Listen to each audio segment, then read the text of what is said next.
السلام عليكم ورحمة الله وبركاته.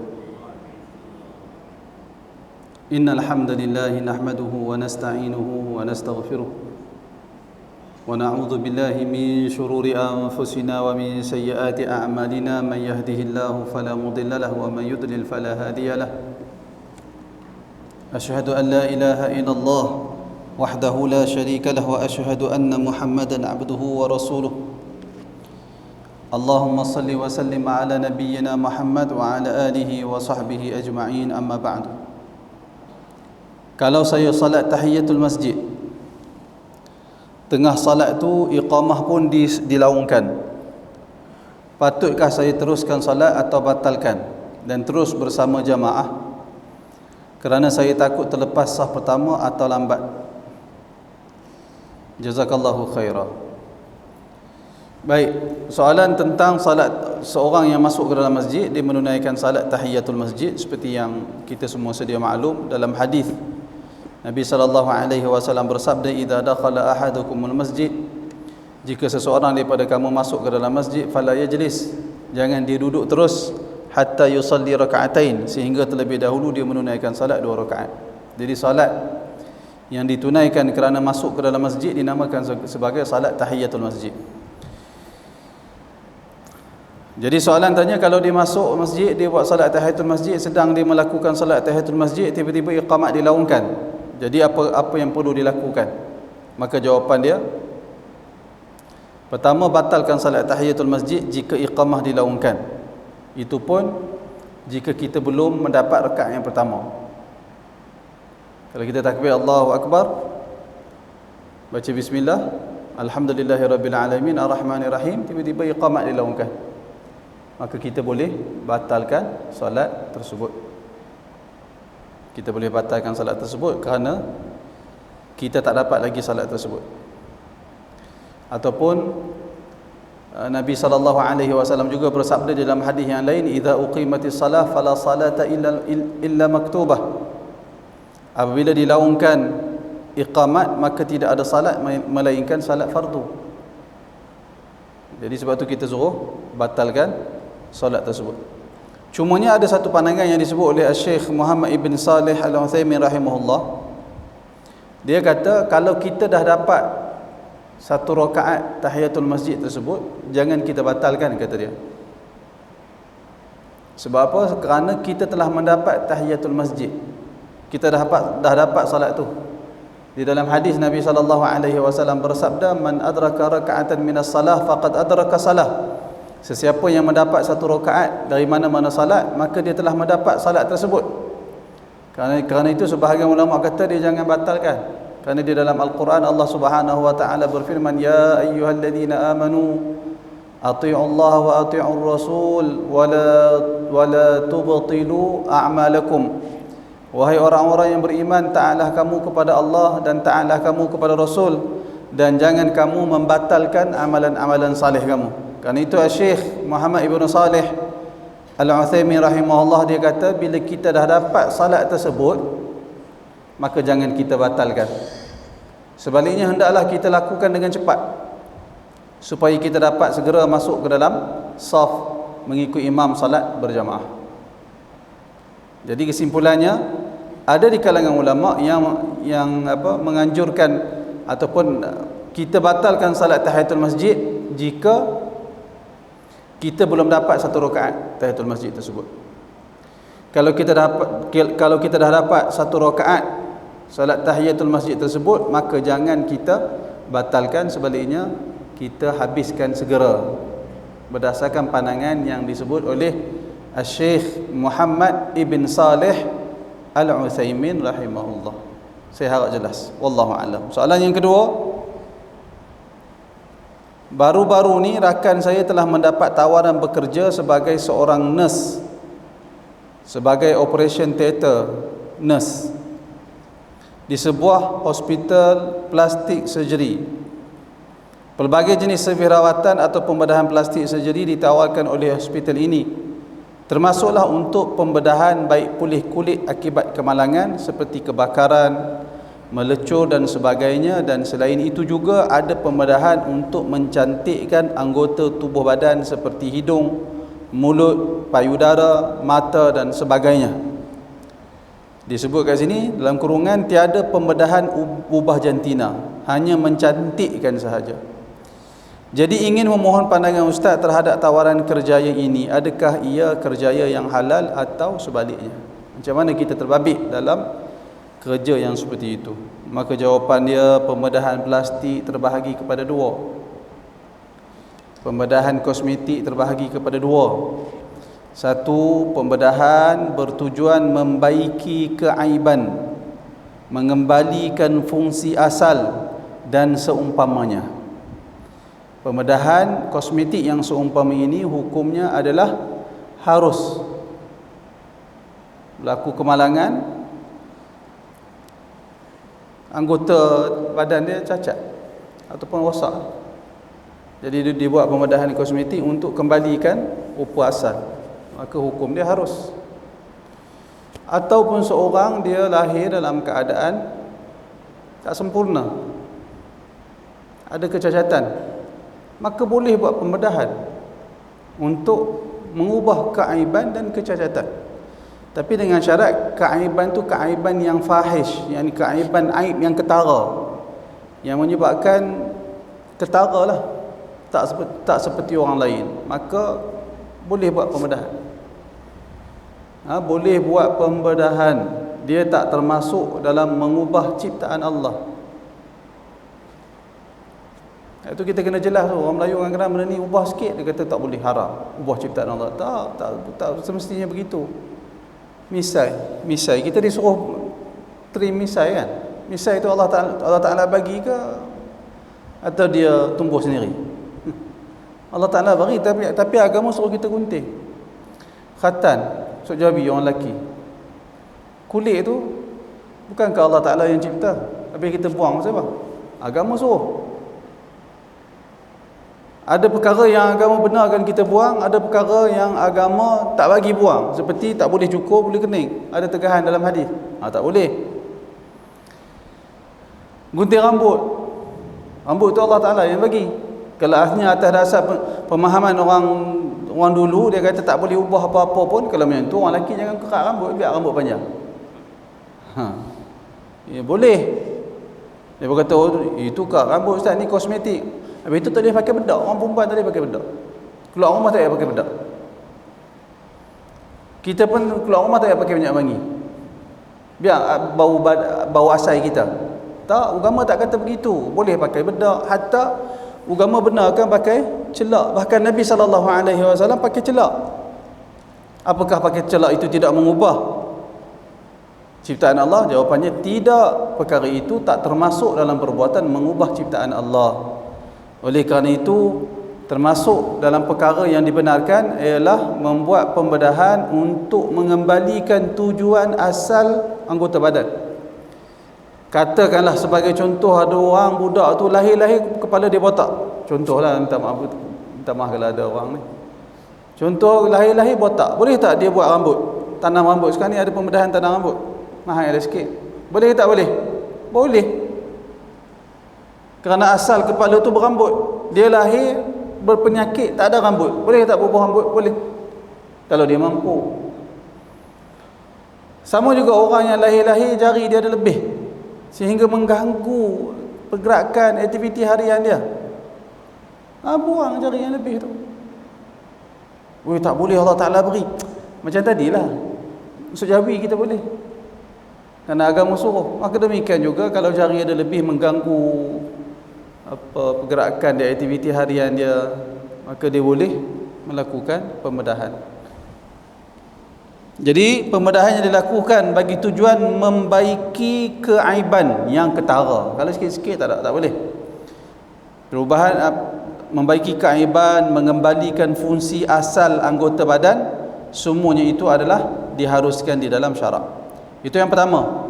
Bahagian yang kedua iaitulah pembedahan bagi tujuan menambah kecantikan terhadap anggota yang tiada keaiban ketara. Ini adalah diharamkan. Ada hidung dah, sengit sikit je, orang nak foto. Tak boleh. Ada hidung dah saja tapi kemik sikit lah, tak boleh. ada hidung besar sikit daripada orang lain, sikit je orang tak nampak ketara sangat, ataupun biasa ramai orang begitu, tak ada, tak boleh, perkara tu tak boleh. Tapi kalau budak umur 20 tapi rambut dia beruban macam umur 60, boleh tak bubuh hitam kan? Boleh, kerana uban tu uban penyakit. Tapi kalau dia umur 70 beruban, dia kata tak boleh, umur 70 kena rambut kena hitam, tu tak boleh lah. Itu menipu, ada unsur menipu, tak boleh lah. Jadi ada perkara yang dibolehkan, ada perkara yang tidak dibolehkan. Oleh itu membantu pembedahan dalam kategori yang pertama dibenarkan, termasuk dalam perkara yang harus, iaitu membaiki keaiban. Dia masuk dalam kategori ilaj, rawatan, dibolehkan. Manakala membantu pembedahan dalam kategori yang kedua, menambahkan kecantikan, adalah termasuk dalam membantu perkara yang ditegah di dalam syarak. Wallahu a'lam. Ya. Ya. 3 soalan terus. Ya, cikgu boleh.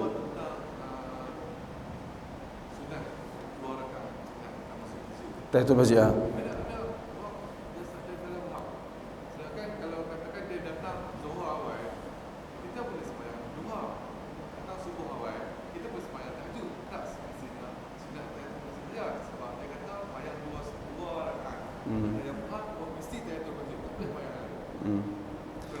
Betul. Tahiyatul masjid ni tuan-tuan, dia asalnya tahiyatul masjid itu tak ada nama. Nabi tak pernah sebut solat tahiyatul masjid. Asalnya Nabi kata siapa masuk masjid jangan dia duduk, melainkan dia menunaikan salat 2 rakaat. Ulama namakan tahiyatul masjid. Tujuan dia untuk kita kita boleh bila sebut nama tahiyatul masjid, semua orang Islam tahu. Itu tujuan dia. Tapi bila lama-lama peletakan nama ni menyebabkan timbul salah faham, kerana kita tak beri penekanan supaya orang Islam faham. Tahiyatul masjid ni wujud apabila kita masuk ke dalam masjid tak ada sembahyang sunat untuk kita. Contoh soalan tadi, kita masuk masjid lepas azan, sebelum subuh, katalah kita main awal, kita main subuh pukul 5.57 kan, lebih kurang kan. Katalah kita main pukul 5. Tuan-tuan masuk masjid, tuan-tuan semayanglah apa-apa semayang tuan-tuan tak. Barangkali solat malam lah. Ataupun contoh yang paling jelas, tuan-tuan masuk masjid selepas azan salat zuhur. Selepas azan zuhur. Tuan-tuan masuk masjid selepas azan zuhur. Tuan-tuan ada salat sunat tak ketika tu? Ada. Salat sunat apa? Qabliyah zuhur. Termasuk di dalam sunat muakkad, dinamakan sebagai salat rawatib. Jadi tuan-tuan masuk masjid, jangan sembahyang tahiyatul masjid, sembahyang qabliyah zuhur. Kerana qabliyah zuhur lebih besar pahalanya, lebih ada kelebihan yang khusus berbanding tahiyatul masjid. Kalau tuan-tuan masuk masjid selepas azan zuhur, salat qabliyah zuhur, boleh buat 2, boleh buat 4. Kalau tuan-tuan buat 2 rakaat, tidak ada lagi tahiyatul masjid, kerana tuan-tuan telah menunaikan salat ketika masuk ke dalam masjid 2 rakaat, iaitulah salat qabliyah zuhur, salat rawatib. Dia begitulah. Sama juga tuan-tuan masuk masjid pukul 9 pagi, ada urusan nak jumpa ataupun mesyuarat, jangan sembahyang masuk tu tahiyatul masjid, niat tahiyatul masjid, tapi sembahyang duha.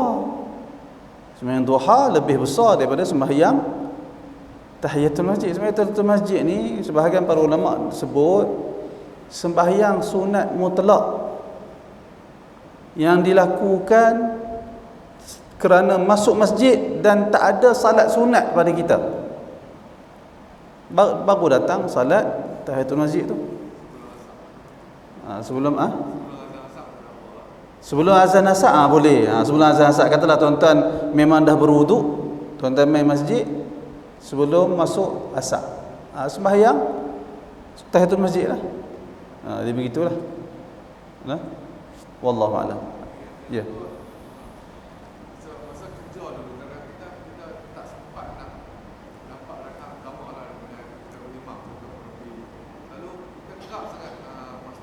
Masbuk. Zuhur masbuk, Asar. asar masbuk.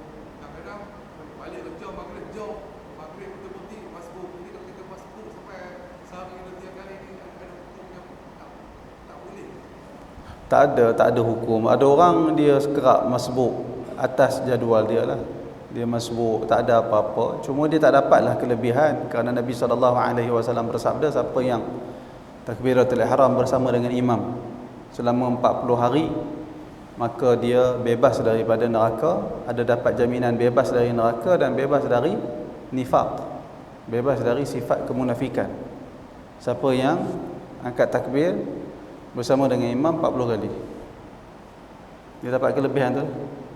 Dia bebas baraatan, dia dapat dua kebebasan, iaitu dah bebas dari neraka, kedua bebas dari sifat munafik. Saja-saja kita kena kembali. Dia tak juga, dia hilang kelebihan lah. Dia hilang kelebihan mendapat takbir pertama bersama dengan imam, kerana tak ada dosa lah. Tak ada dosa untuk bagi orang yang kerap masbuk. Wallahu a'lam. Ya. Kita sudah sembahyang maghrib, kita nak Maghrib. Maghrib. Itu pun ada orang main Jadi imam, masbuk. makmum dengan kita. Bacaan kita tu macam mana? Kita senyap. Kita lepas sembahyang maghrib, kita sembahyang sunat ba'diyah maghrib. Tengah sembahyang ba'diyah maghrib, ada orang main, dia jadi makmum kepada kita. Maka bagaimana bacaan kita? Bacaan kita senyap. Kerana salat kita bukan salat maghrib, salat kita adalah salat sunat. Maka salat sunat, bacaan dia adalah bacaan bacaan sirriyah, bacaan perlahan. Maka dia perlahankan. Tapi makmum tu macam mana dia nak ikut? Boleh ikut. Boleh ikut. Macam mana kita salat senyap, imam senyap dalam salat zuhur, maka makmum itu dia mengikut, dia menjadi makmum kepada orang yang salat sunat sirriyah, baca perlahan. Dia takbir kuatkanlah supaya dia tahu gerakan kita, terutamanya bangun dari sujud. Wallahu a'lam. Boleh nah? Alhamdulillah. Ada soalan lain? Kalau tak ada, kita masuk kitab kita, Kitabul Iman. Kita sampai pada muka surat 157. Qala al-muallif rahimahullah, daripada Al-Bara ibnu Azib, sabda Rasulullah sallallahu alaihi wasallam, yuthabbitullahu alladhina amanu bilqawli thabit. Qala nazalat fi adhabil qabri fayuqalu lah man rabbuk fayaqulu rabbi Allah wa nabiyyi Muhammadun fadhalika qawluhu azza wa jal yuthabbitullahu alladhina amanu bilqawli thabit fil hayatid dunya wa fil akhirah. Muttafaqun alaih. Yang bermaksud firman Allah Ta'ala, yuthabbitullahu alladhina amanu bilqawli thabit, diturunkan mengenai azab di dalam kubur. Maksud ayat Quran ni, yuthabbitullahu alladhina amanu, yakni Allah menthabitkan, menetapkan lah kan bahasa kita kan.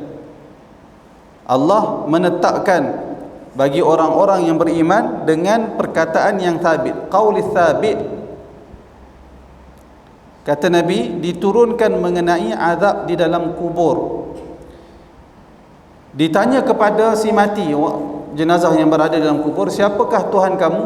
Lalu si mati itu menjawab, Tuhan kami Allah, Nabi kami ialah Muhammad sallallahu alaihi wasallam. Lalu Nabi kata, itulah dia pengertian ayat yusabbitullahu alladhina amanu bil qawli thabiti fil hayati dunya wa fil akhirah. Maksudnya Allah menetapkan orang-orang yang beriman dengan perkataan yang tetap di dalam hidup di dunia ini dan di akhirat. Maksudnya sehingga orang yang beriman boleh menjawab dengan lidah yang fasih setiap persoalan yang ditanyakan kepadanya di dalam kubur. Jadi kita minta supaya Allah Ta'ala selamatkan kita. Kita minta supaya Allah Ta'ala berikan kesabitan kepada kita untuk menjawab di dalam kubur. Dan antara doa yang disunahkan untuk kita baca bila kita berada di tanah perkuburan, iaitulah Allahumma ghfir lahu, Allahumma thabbithu. Ya Allah, berikan keampunan kepada jenazah yang baru sahaja kami kebumikan. Ya Allah, kurniakan ketetapan kepada dia. Apa maksud ketetapan? Kurniakan kepada al-qaulus thabit, sehingga dia boleh menjawab setiap soalan yang diajukan kepada malaikat. Nabi suruh kita baca begitu. Nabi di tanah perkuburan, apabila Nabi sebut kepada para sahabat, salu istaghfiru li akhikum, Nabi kata, minta keampunan untuk saudara kamu yang baru sahaja dikebumikan ini. Wasalu lahu tathbit fa innahu al-ana yus'al, dan minta kepada Allah supaya dikurniakan kepada dia al-qaulus thabit, ketetapan untuk menjawab soalan.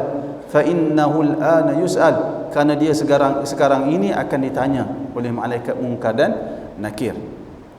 Jadi soalan dia dalam kubur, tuan-tuan sekalian, bukan satu perkara yang ringan. Seperti yang kita telah baca hadis sebelum ini, Nabi SAW memberitahu kepada kita bahawasanya kita di dalam kubur itu diuji dengan ujian yang berat, seperti mana manusia di muka bumi ini akan diuji dengan fitnah Dajjal, yakni fitnah yang begitu berat dan besar kepada orang Islam, sukar untuk kita menghadapi. Seperti yang saya bagi tahu kepada tuan-tuan, Dajjal dia mari ketika berlaku kemarau panjang, lepas tu dia boleh suruh hujan turun dengan izin Allah. Turun hujan.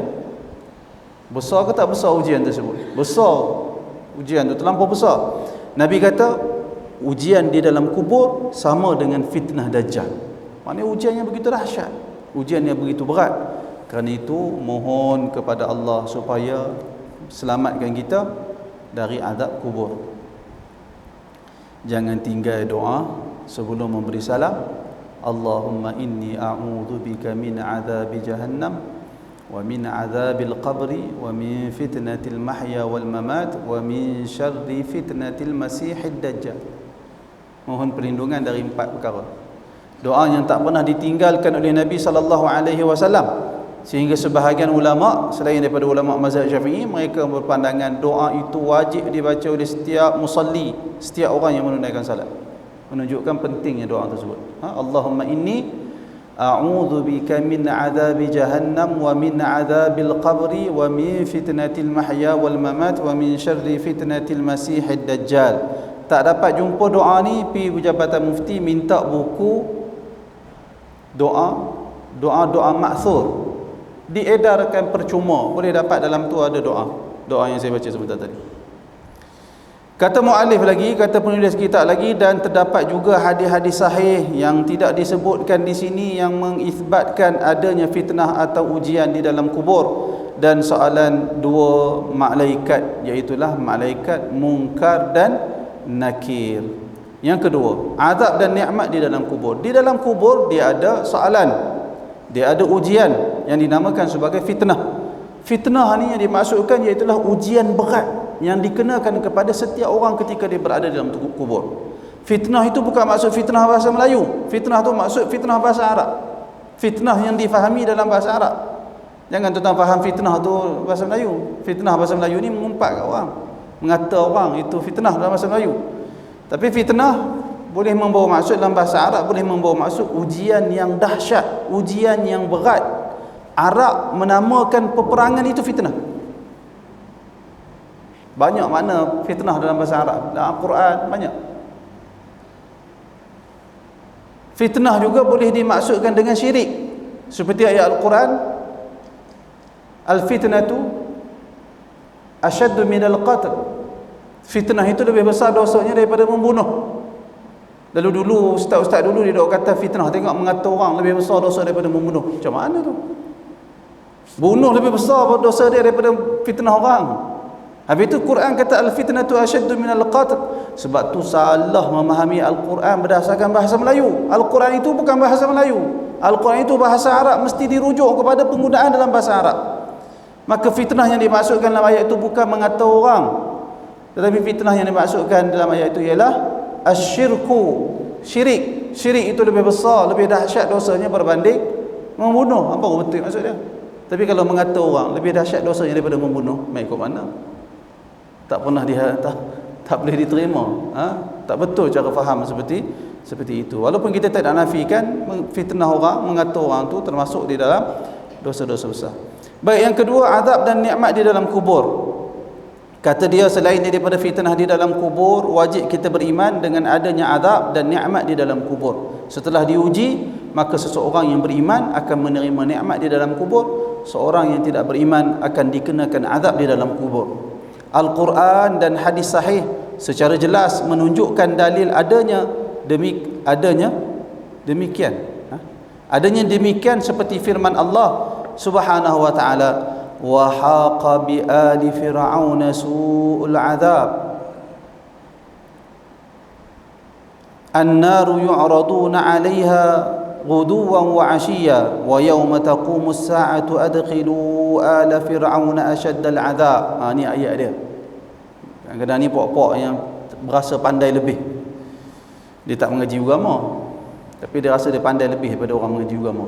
Banyak hari ni tambah orang-orang yang mengaji tinggi-tinggi, minta maaf cakap, dia mengaji ni dia rasa macam dia reti agama lebih daripada orang, tapi bidang dia kalau orang agama nak cakap dia marah. Tapi bila dia bercakap tentang agama tak apa pula, tapi kita dengar ya Allah tak reti apa tapi bercakap mandai-mandai. Bidang dia kita tak cakap bidang dia kan, kita tak tahu, kita tak mengaji bab tu. Hampa cakap lah tak apa. Tapi hampa jangan cakap bidang kami. Kami marah juga hampa cakap bidang kami tak kena. Mandai-mandai mengaji sendiri, baca buku, lepas tu buku yang paling mereka suka buku Inggeris, buku Muhammad Saleh. Bukan itu sumber agama. Sumber agama berujuk kepada sumber yang sebenar.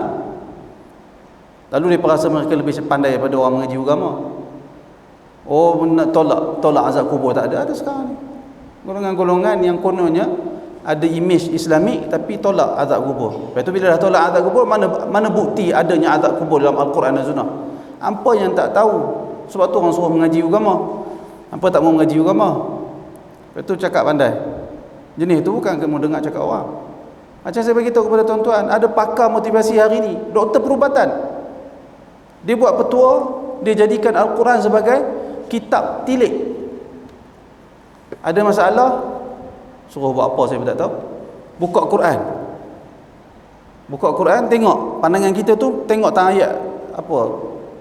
Itu petunjuk kita nak buat ataupun tidak. Ada sebahagian orang dia suruh buka Quran juga. Kita nak buat satu perkara, kita tak tahu nak buat apa, sembahyang salat istikharah. Lepas tu lepas salat istikharah tu buka Quran, main buka je. Buka, tengok. Kalau perkataan syurga ada berapa, perkataan neraka ada berapa. Kalau perkataan syurga yang lebih banyak, maknanya buat benda tu. Kalau perkataan neraka yang banyak, jangan buat, tak elok benda tu. Sesat buat ni. Sesat. Ingatkan cerdik bab perubatan, cerdik dalam bab agama, rupanya cerdik dalam bab perubatan, tak cerdik dalam bab agama. Jadikan Al-Quran sebagai kitab tulis, kitab tilik. Quran Allah Ta'ala tak kata begitu. Kitabun anzalnahu ilaika mubarakun ayatih. Kitabun anzalnahu ilaika mubarakun liyadabbaru ayatihi wa liyatadhakkara ulul albab. Allah Ta'ala sebut dalam Al-Quran. Al-Quran itu adalah satu kitab. Anzalnahu ilaika mubarakun. Kami turunkan kepadamu Al-Quran ini wahai Muhammad. Mubarak, penuh dengan kebaikan. Liyadabbaru ayatih, supaya manusia mentadabbur ayat-ayatnya.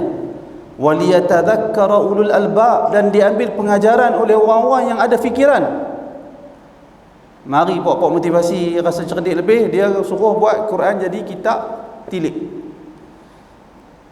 Jangan ikut petua-petua yang seperti itu.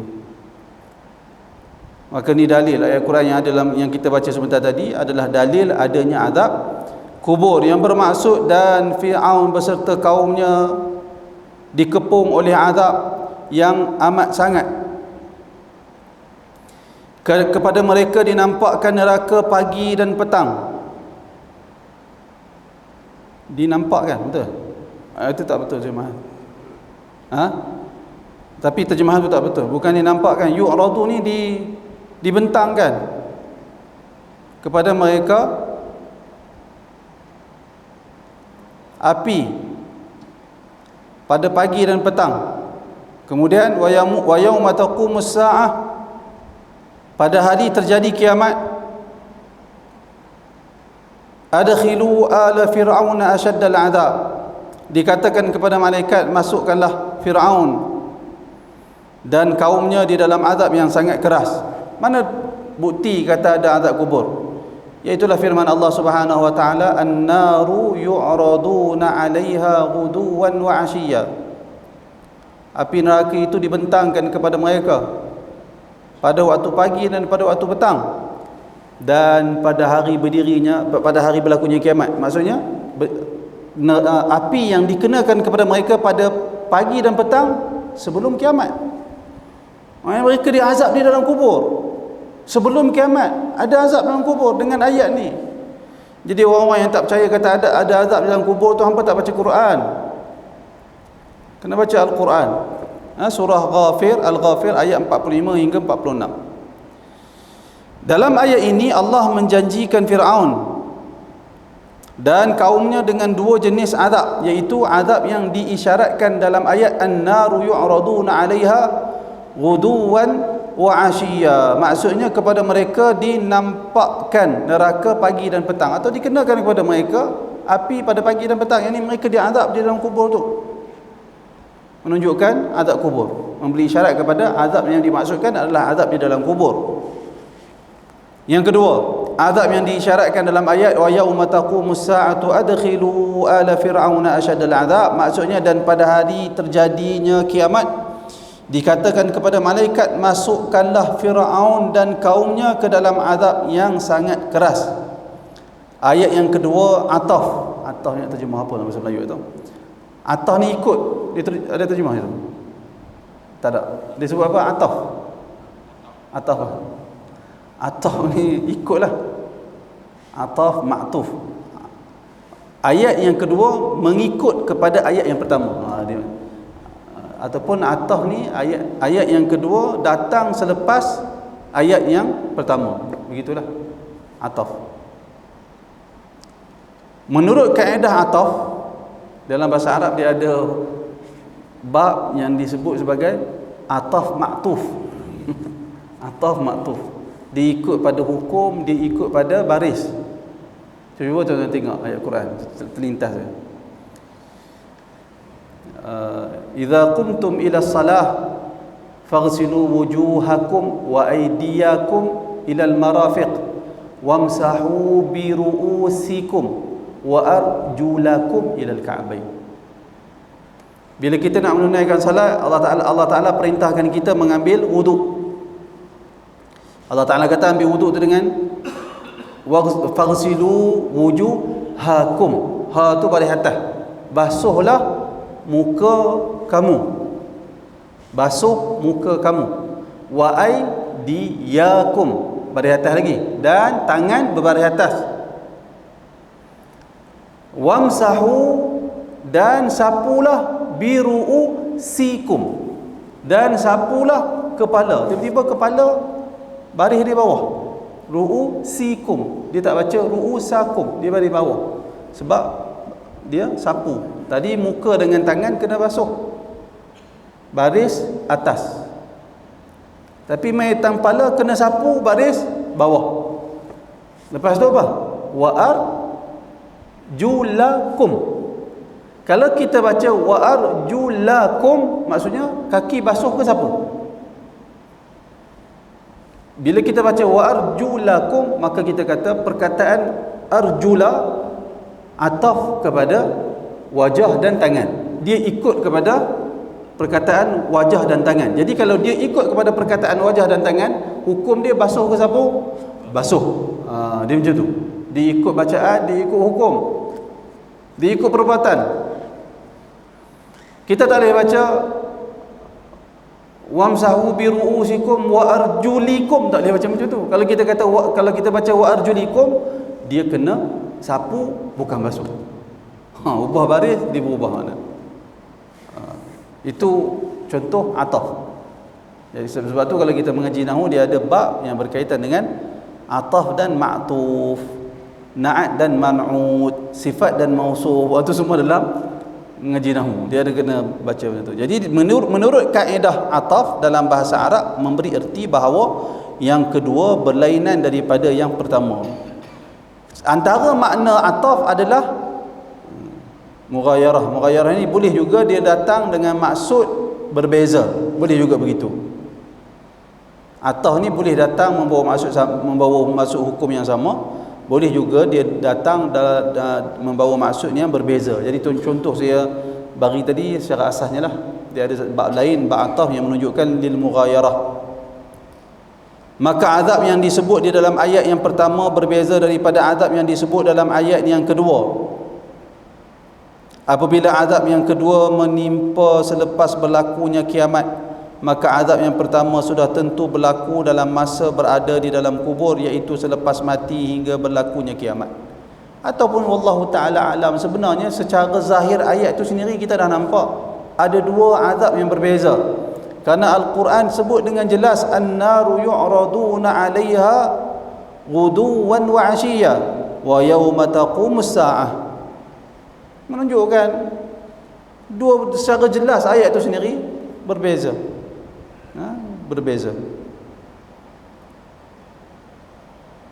Kata dia lagi, dalam ayat yang lain Allah isyaratkan kepada azab kubur. Ada lagi bukti lain, iaitu berdasarkan firman Allah, walau tara idz zalimuna fi ghamaratil maut wal malaikatu basitu aydihim akhriju anfusakum al yawma tujzauna adzabal huni bima kuntum taquluna 'ala Allahi ghairal haqq wa kuntum an ayatihi tastakbirun. Yang bermaksud, dan sesungguhnya, dan sungguh ngeri, dan sungguh ngeri sekiranya engkau melihat ketika orang-orang yang zalim itu dalam penderitaan.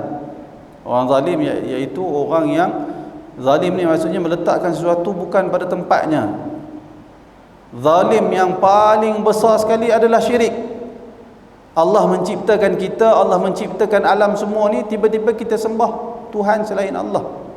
Maka kita telah meletakkan makhluk pada kedudukan Tuhan, maka dia syirik. Itulah zalim yang paling besar sekali. Sebab tu Luqman berkata kepada anak dia dalam Al-Quran yang dirakamkan oleh Allah Subhanahu wa taala, ya bunayya inna syirka la zulmun azim. Sesungguhnya kesyirikan itu adalah kezaliman yang paling besar sekali. Oleh kerana itu jangan kita terjebak dalam dosa syirik, kerana dia merupakan kezaliman yang paling besar. Orang yang zalim dalam ayat ni kita akan tengok dia di dalam penderitaan yang berat, penderitaan yang bersangatan. Dan sungguh ngeri sekiranya engkau melihat ketika orang-orang yang zalim itu dalam penderitaan sakaratul maut, ketika hendak putus nyawa, sedang malaikat-malaikat pula mengeluarkan tangan mereka memukul dan menyeksa orang-orang itu. Orang zalim, nanti orang tak. Ayat ni membawa maksud, kalau kita boleh tengok,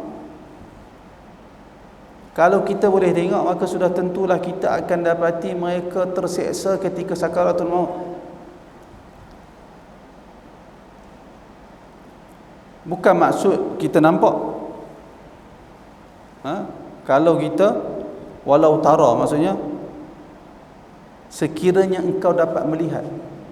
Tapi masalah kita tak dapat melihat.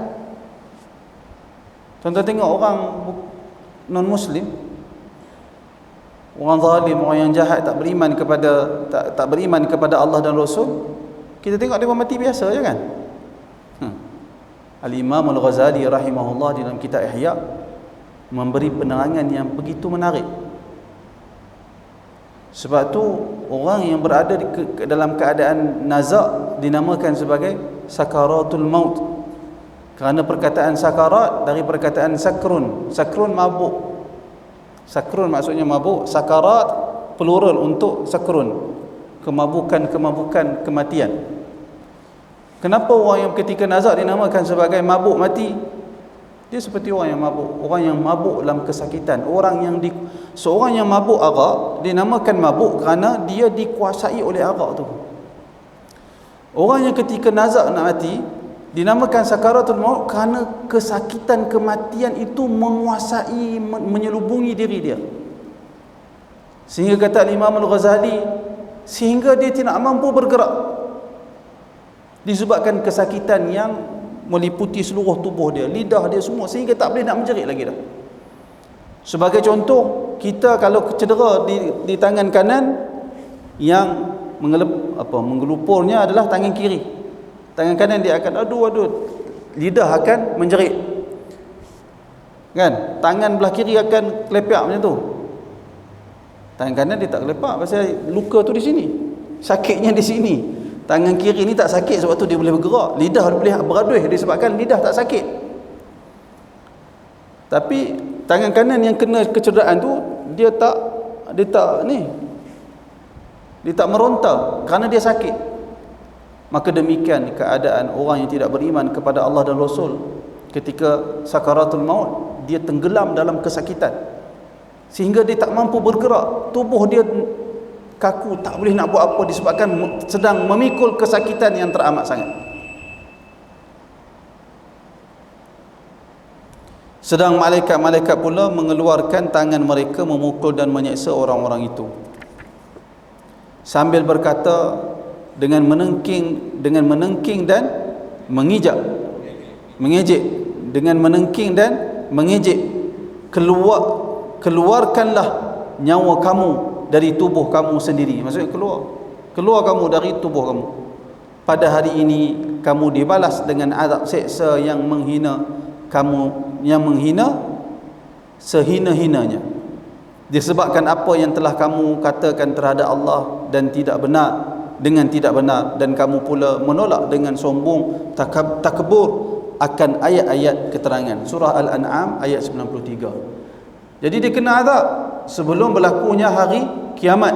Ayat ni dengan jelas menunjukkan azab yang dimaksudkan di sini bila dia dah mati.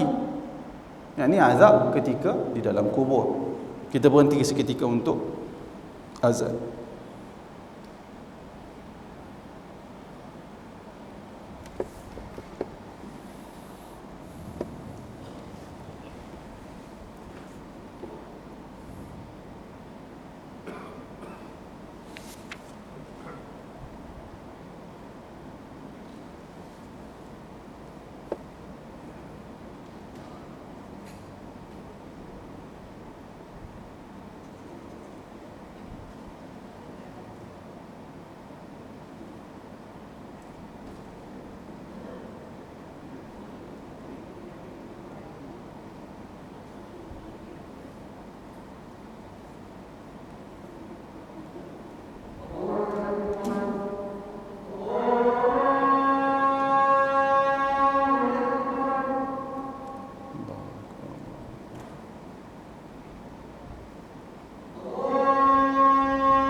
Berkata Ibnu Abbas radhiyallahu anhu mengenai ayat ini, yakni ayat dari surah Al-An'am ayat yang ke-93, azab itu ialah ketika mati, iaitu dipukulkan muka mereka dan punggung mereka, yakni sebelum hari kiamat. Dipukulkan muka ketika mereka mati. Berkata Ibnu Hajar, ayat ini disokong oleh pengertian ayat dalam surah Al-Qital. Surah Al-Qital iaitu firman Allah, فَكَيْفَ إِذَا تَوَفَّتْهُمُ الْمَلَائِكَةُ يَضْرِبُونَ وُجُوهَهُمْ وَأَدْبَارَهُمْ. Maksudnya, maka bagaimanakah keadaan mereka apabila malaikat maut mencabut nyawa mereka secara memukul muka mereka dan punggung mereka. Surah Muhammad ayat 27. Tegas Ibnu Hajar lagi, azab demikian meskipun berlaku sebelum dikebumikan si mati, namun ianya termasuk dalam jumlah azab yang ternyata berlakunya sebelum kiamat, dan menisbahkan azab kepada kubur adalah kerana kebanyakan azab itu berlaku dalam kubur. Itu perkataan para ulama berdasarkan ayat Al-Quran dan hadis Nabi. Kata dia lagi, hadis-hadis sahih yang mengisbatkan adanya azab kubur sangat banyak hingga ke tahap mutawatir. Berkata Imam Nawawi, ketahuilah ahli sunnah mengisbatkan azab kubur dan dalilnya daripada Al-Quran dan As-Sunnah memang banyak, di antaranya firman Allah, An-naru yu'raduna 'alaiha ghuduwan wa 'ashiyya. Maksudnya kepada mereka, yakni Firaun serta kaumnya, dinampakkan neraka pagi dan petang. Dan banyak lagi hadis-hadis sahih daripada Nabi SAW yang diriwayatkan oleh para sahabat dalam banyak tempat.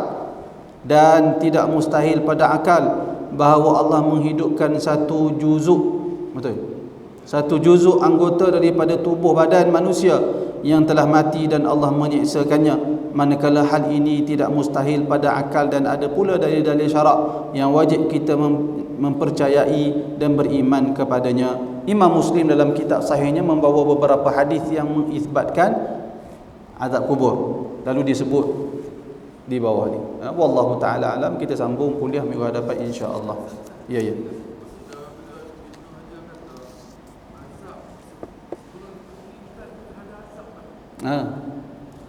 Waktu angkat tarik, sewaktu tarik nyawa tu azab dah. Memang azab dah. Dia begitu. Wan nazi'ati gharqa wan nashitati nashta.